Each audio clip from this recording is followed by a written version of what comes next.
I woke up in the hospital 2 weeks ago. Everyone seems off. Bear with me, I know this sounds crazy. 2 weeks ago I woke up in a hospital bed.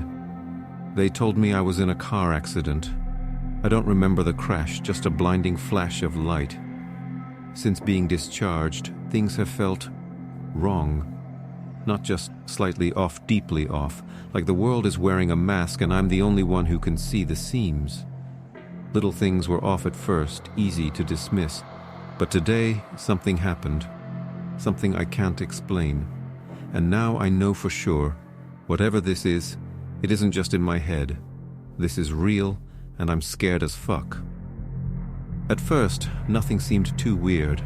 I'd never spent a night in a hospital before, so waking up in a sterile, fluorescent-lit room was bound to feel unsettling. I brushed it off. My parents were more doting than usual, but for people whose son had almost died, they took it surprisingly well, at least until we got to the car. That's when the concern cracked and the disappointment seeped through. They scolded me for wrecking my 2003 Saturn shitbox, calling me reckless. The words sounded right worried, even empathetic, but something was off. My mom's face kept shifting, like she couldn't settle on how she was supposed to feel. My dad, though? He barely moved. He sat rigid, staring straight ahead, as if turning his head wasn't an option, but I could feel him watching me. His gaze lingered in the rearview mirror, heavy and cold. Each time I glanced up, I'd catch his eyes for just a split second before he snapped them back to the road. But I knew he never really looked away. After the 6th time, I stopped looking away too. The mirror became a silent one-way standoff as I waited for him to scold me through it again. He didn't so much as glance at it for the rest of the drive. It was a short drive. None of this was cause for concern, really. Nothing that followed was all that crazy. But when we got home, I felt a shift. Coming from the harsh fluorescence of the hospital and the golden stretch of road outside, I wasn't prepared for the cool dimness of the house. It wasn't dark, exactly. Mom always kept the shades open. She liked the light. But now they weren't quite shut. Just not open enough. Like someone had hesitated halfway and left them there. My family didn't linger. After some pleasantries, Mom disappeared into the master bedroom. Dad went back to work and I was left alone on the living room couch. I popped a Tylenol, took a few hits from my pen in the bathroom, and settled in. The rest of the day was mostly silent, aside from the occasional sound of Mom's bedroom door opening and closing. I wasted time scrolling on my phone, barely aware of the shifting sunlight until a beam stretched across the room and hit my eyes. I turned from my pillow to the armrest, bought myself another 20 minutes. Then another beam crept up, warming my feet like some kind of passive-aggressive warning from the sun. All right, message received. I sighed, peeled myself off the couch and mumbled, "Fuck it, you win," before dragging myself to my room. I was asleep before I could think too much about it. The week that followed was unusual, to say the least. It was summer break, and normally I'd be stocking shelves at Walmart or messing around with my friends, but doctor's orders were pretty straightforward. You've got a concussion, don't be an idiot. No standing for long periods, no heavy lifting, no unnecessary risks. Fine by me. I got a doctor's note, a couple of weeks off, and a temporary escape from the joys of minimum wage labor. It wasn't the end of the world. Part-time jobs come and go. For now, I just had some headaches and a free pass to lay low. Better that than risking something worse, whether it was from dreading work or from one of my friends intentionally checking a basketball into my skull because we're over-competitive degenerates. I didn't really care to go outside much. The weather hadn't been as sunny as the first day I got back. Clouds hung low, thick and unmoving, like they were pressing down on the neighborhood. Even when the sun did break through, it was this weak, watery light that barely seemed to touch the ground. It just made staying inside feel more justified. So I did. I moved the Xbox from the basement to my room. Normally, that would have been a no-go, but if anyone asked, I'd just plead the concussion card and call it a win. No one even commented on it, which felt strange, like they should have, but didn't. I just holed up, gaming, eating, zoning out in front of Skyrim lore videos in the living room, whatever. Aside from family dinners, I didn't talk to my parents much. The conversations at the table were dull, barely conversations at all. Dad was working later than usual, often slipping away right after eating. Mom was around, I knew that much. I heard her, the bedroom doors opening and closing, the creak of the floorboards when she walked, the soft shuff, shuff of her feet brushing across the carpet upstairs. But I barely saw her. Not in the kitchen, not in the living room, not even when I grabbed snacks at night. Come to think of it, I don't think I ever saw her downstairs, aside from dinner. Some groceries spoiled, which was weird because Mom was normally on top of that kind of thing. When I pointed it out, she took me shopping, which was actually kind of nice. I got way more say in what we stocked the fridge with than usual. That was a win. But as we wandered the aisles, I noticed something. People were staring at me, not in a casual, passing way intensely. Like they were trying to memorize my face, or maybe like they weren't sure what they were looking at. Each time I caught someone, they snapped their head away like they hadn't been watching at all.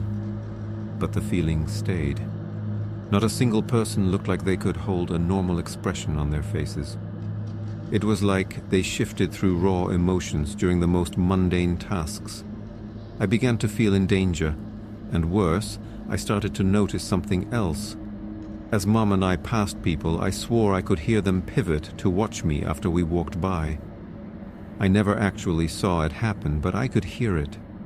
The soft squeak of a shoe turning, the faint rustle of fabric shifting. I wanted to ask Mom if she noticed anything, but the words stuck in my throat. If she hadn't, I'd sound crazy. If she had, I didn't want to know. I tried to shrug it off. I'd been a complete goblin for the past week, barely keeping up with shaving, and yeah, my facial hair was patchy as hell. Maybe I just looked like a mess. Maybe I was imagining things. Whatever. When I got back home, I hopped on Xbox, made plans with some friends for later in the week, and told myself I'd get cleaned up by then. Everything was fine. Everything was fine. 2 days passed, nothing noteworthy, just my growing awareness of how off everything felt. Mom was moving around more. At least I think she was. I'd hear her footsteps, soft shuffling noises that always seemed to stop right outside my door. The first few times I brushed it off. Maybe she was just passing by. Maybe she was listening for signs that I was awake. But the more I paid attention, the more it felt deliberate. The house was dim, sure, but my room wasn't. I kept my bay window shades open, letting in just enough light to make it feel normal, or at least less like the rest of the house. The hallway outside, though, it was always in shadow. There was only one time of day where light from the high windows in the living room even touched my door, and it wasn't now. That's why I knew I shouldn't have seen anything. And yet, I did. I heard her, that same soft shuffle. I glanced over from the edge of my bed, half expecting nothing, just another trick of my nerves. But for a split second I saw them, her toenails, just at the edge of the door. The instant I registered them, they shot back, too fast. So fast it was like they hadn't been there at all. But I knew what I saw. The carpet where they had been left the faintest depression before slowly rising back into place. My stomach twisted. Okay, that was it.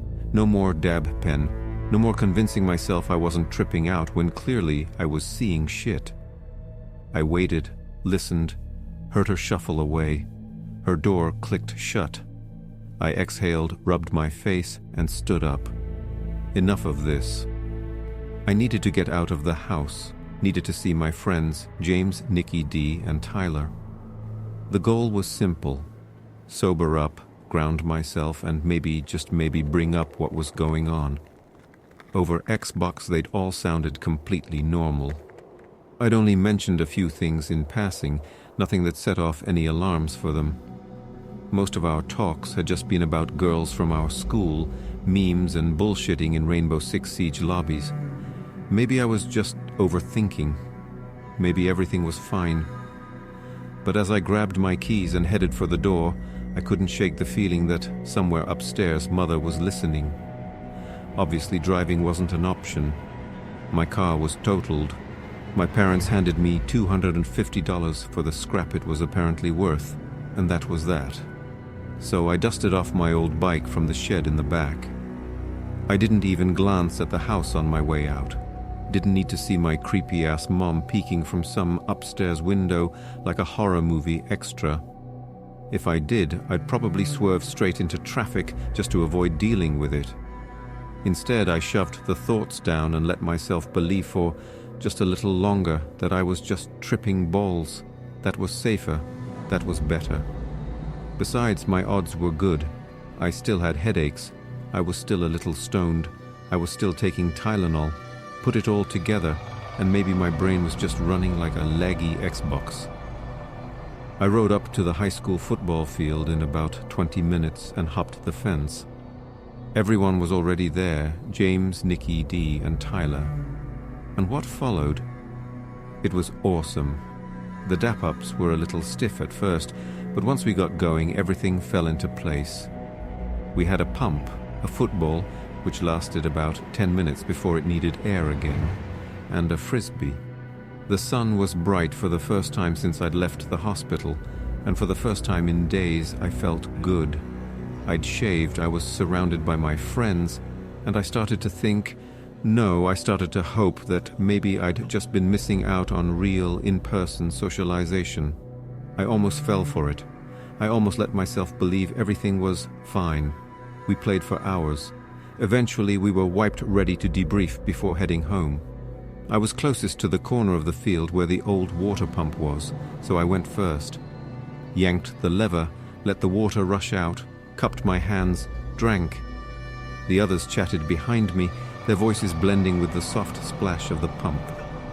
Refreshed, I wandered back to where we'd been playing frisbee, flopped onto the grass, and pulled out my phone.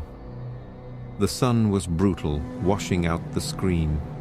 I tilted it, angling downward to block the glare, squinting as I reached for the power button. And then I froze, because in the black reflection of my phone's screen I saw them, all three of them, standing at the water pump, staring at the back of my head. James and Tyler's faces were wrong. Their jaws hung open too wide, far past what should have been possible. It wasn't just slack, it was distorted. Their bottom lips curled downward just enough to reveal rows of teeth. Their heads tilted forward, eyes locked onto me, shoulders hunched, arms dangling too loosely at their sides. They looked like something out of a nightmare, like The Scream, but worse. Nicky wasn't as bad. He was staring too, but his face shifted, the same way my mom's did when she picked me up from the hospital, like he couldn't quite get it right. And yet, their conversation hadn't stopped. Their voices came out perfectly, flowing like normal. But James and Tyler weren't moving their mouths. The water pump was still running. I had my phone up for maybe a second, but my whole body jerked like I'd been stabbed. My fingers fumbled and my phone slipped from my hands, landing in the grass with a soft thud. Nicky asked if I was good. I could barely think, barely breathe. Beads of sweat formed on my temples. I swallowed hard, forced a smile, forced the words out. Yeah, I'm great. And I turned to face them. Normal. They looked normal. Everything was normal, but my stomach twisted into knots because I knew what I saw. And for the first time since I got home, I realized I had nowhere to run. You sure you're good? I can't even remember who asked me that. Yeah, I'm good, man. My head's just pounding. I think I should go home. That part was true. It was pounding. Nicky frowned. You need a ride? internally. Fuck no! Externally. Nah, bro, what, you like driving dudes around in your car or something? You into teenage boys? I got this. The other two laughed. The tension cracked just a little. We all started getting ready to part ways, but I dragged it out, paced around their cars, made jokes, tossed the football over the hoods, anything to stall. I kept stealing glances at the mirrors and windows, waiting for another glimpse at what was under their veils. Nothing.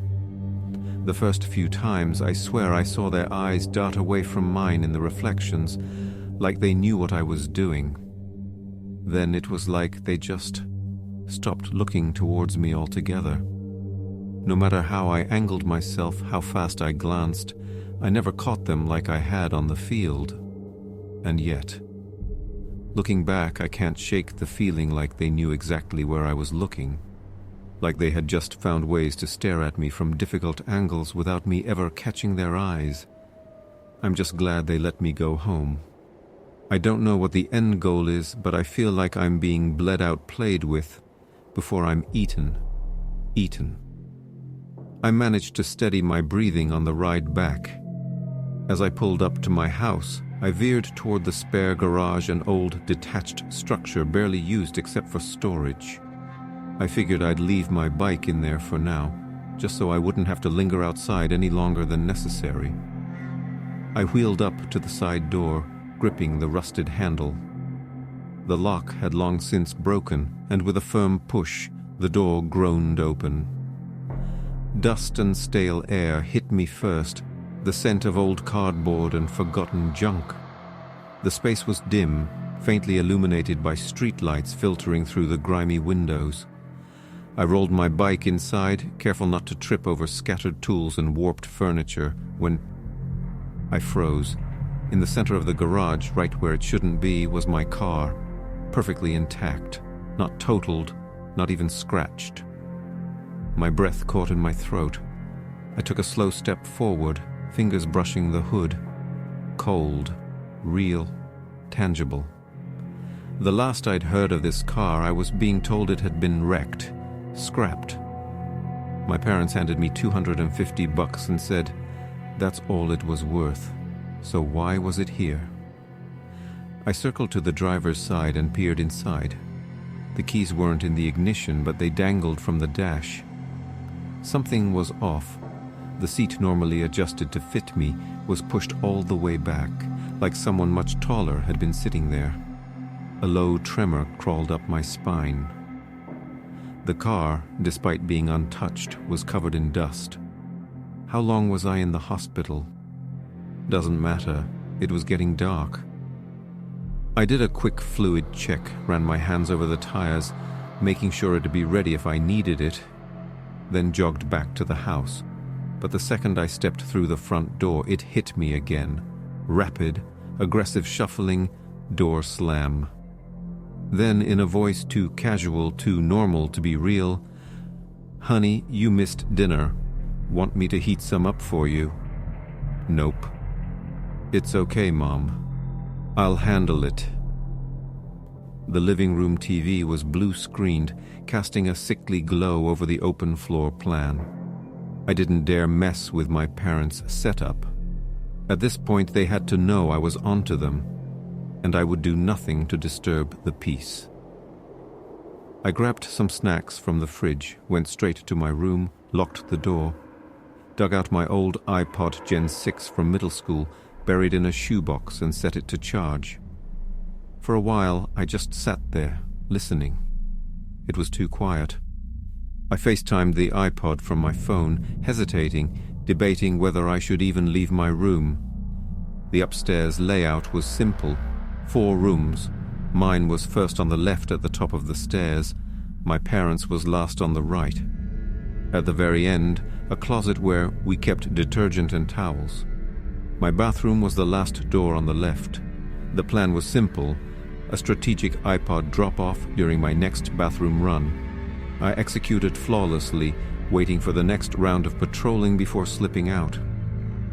I cracked the closet door just enough to give my iPod a view down the hall, plugged the charger in beneath the bottom shelf, and left it there. A hidden eye, a way to see what my parents really looked like when they thought no one was watching. I almost regret this decision. It seemed fine when I got back into my room and locked the door. I quietly angled my dresser in front of it, wedging my desk chair as tightly as I could under the handle.